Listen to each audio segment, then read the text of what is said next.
सरकारच्या नव्या आश्वासनानंतरही मनोज जरांगे उपोषणावर ठाम। अंतरवाली सराटीत जरांगेंचे शेतात उन्हामध्ये उपोषण। मागण्या मान्य होईपर्यंत उपोषण स्थळ सोडणार नसल्याचा निर्धार। माजी मंत्री प्राजक्त तनपुरेंचा भाजपात प्रवेश। विधान परिषद निवडणूक लढवण्याची शक्यता, तर पक्ष देईल ती जबाबदारी पार पडणार। तनपुरेंची प्रतिक्रिया।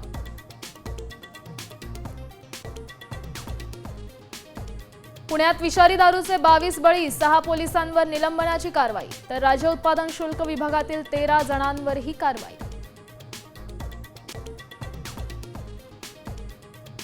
पुण्यातील विषारी दारू कांडानंतर अन्न आणि औषध प्रशासन अलर्टवर। भिवंडीतून मिथेनॉलचा मोठा साठा जप्त, तुकाराम मुंडेंची धडक कारवाई।